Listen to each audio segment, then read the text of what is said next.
Good morning, everyone. Pete Pardo here from Sea of Tranquility. Welcome to another edition of Favorite Album of the Year. Today we have entered upon the year 1969. Probably one of the most important years in rock and roll history, with the crazy amount of legendary classic albums that came out in that particular year. For some bands, it was the beginning of what would be a very fruitful career. All right. For others, it just kind of brought the decade to a close and saw them release some of their most amazing albums to date. Right. It's kind of a mix of everything. You got rock and jazz and psychedelia and all sorts of things coming out right as the decade is finishing up. And a lot of really good releases that made this an almost impossible choice. Almost an impossible choice. One that I debated over and over and over again. I literally had probably like 8 albums that I went back and forth and back and forth and back and forth with. And I had a kind of a clear favorite, which, if you would have asked me this question 20 years ago, I would have gone in a totally different direction. The more I thought about it, the more I kind of really centered on 2 of them. And again, not much separates my top picks, right? But the more I thought about it, the more I kept going back to one particular release. And a couple of reasons why. I think the album that I eventually wound up going with, again, probably going to surprise a lot of people. And I think there's going to be a good portion of our viewership who are going to be like, man, I can't believe he picked that one. It is great, but there's others that might be better. And again, remember, this is all a personal preference thing, right?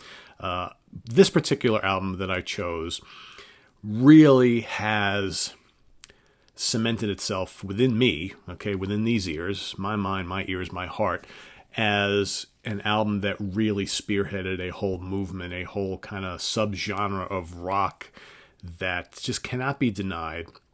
And it's one of those albums that, and it might not even be my favorite from this particular group. It's pretty close to it, but it might not be my favorite. So if some of you go back to, I don't know, 8 months ago or something like that, I did my favorite 20 studio albums of all time. And if you go back, you'll find that this album did not even make that list. Doesn't mean it sat too far from the list. And in fact, there was another release from the same band on that list. So you might be thinking, geez, this is kind of strange considering that. But if you remember, I specifically said on that show that I was only going to pick one album by each artist. Okay. If I was to do a longer list and multiple releases, this would have definitely been on there. And it doesn't fall too far behind that one that I chose for that show. So back to 1969. Lot of competition this time. You've got a great British heavy rock band who debuted in 1969 with not one but 2 great releases. You've got a legendary band who released probably their greatest achievement in 1969. You've got a couple of acts who debuted with fantastic albums that'll forever be remembered. You've got another mainstay band, legendary rock and roll band who are still going strong today, who released a killer album of their own. But when it came down to it, I went with an album that just, even though a lot of these other albums mean a lot to me, this one is just extra special. It's one that I've appreciated more and more and more as I've gotten older. And I think it really, like I said, it really heavily influenced a generation of bands who perform in this kind of subgenre of rock that look up to it for its greatness. And there's so many people that look at this as the pinnacle of all that is that we call progressive rock. I'm talking about In the Court of the Crimson King by King Crimson. Their legendary debut, released October of 1969, produced by the band. Robert Fripp and company knocked it out of the park here. Something so totally different, so out of left field, combining, rock with classical and jazz and chamber music and symphonic music into this thing that later became known as progressive rock. But at the time, people were like, what the hell is it? It's definitely different. I like it. And they did like it. And this album did very, very well. And like I said, so many bands in their wake kind of decided, we like that. We want to play stuff like that. And here you have the Yeses and the Genesises and the Gentle Giants and so on and so forth, right?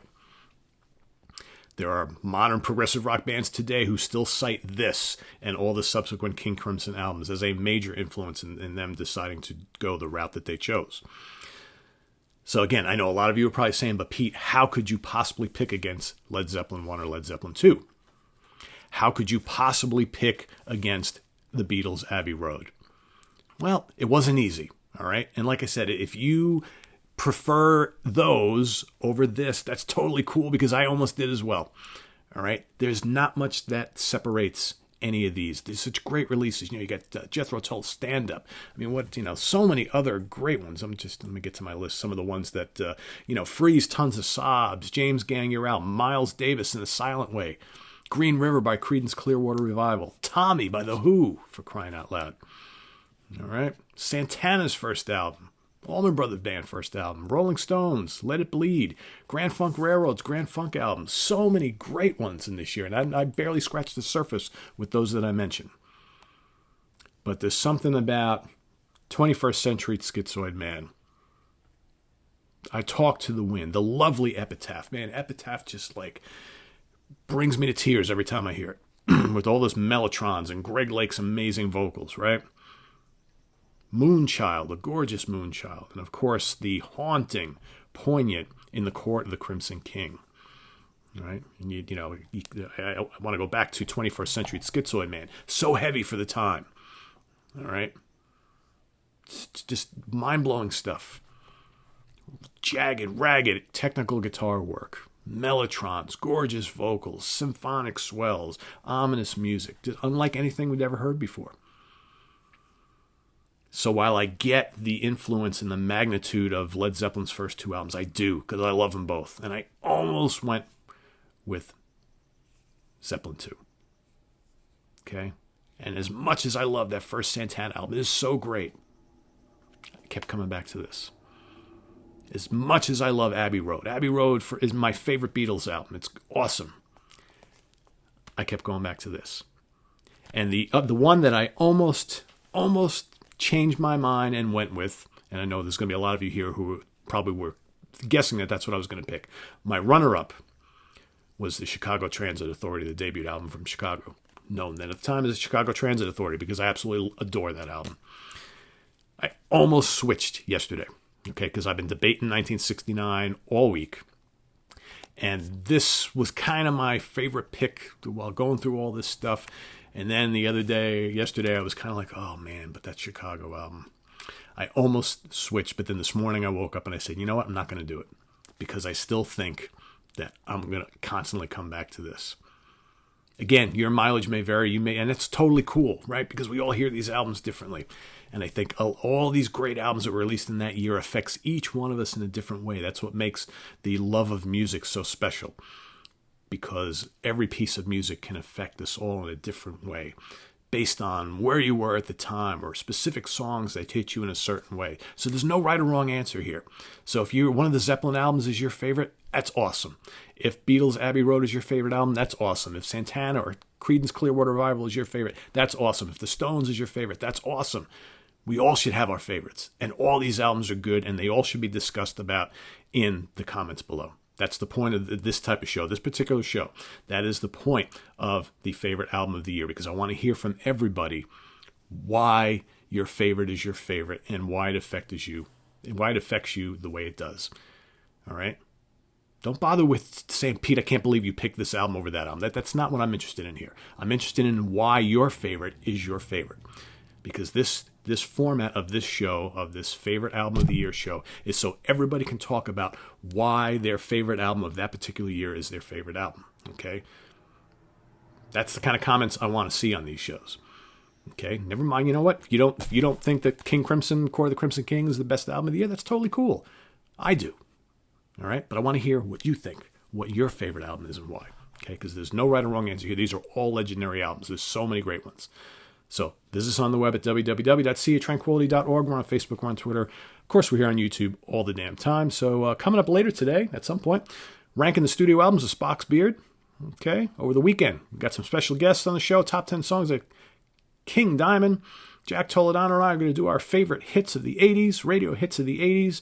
I'm also going to hopefully get to this weekend ranking the Flower Kings catalog, ranking Rory Gallagher's studio catalog, Hawkwind, and a Monsters Den episode. A lot of stuff coming up this weekend, so you don't want to miss any of it. So we'll see you guys then. Take care. Have a good one. Bye-bye.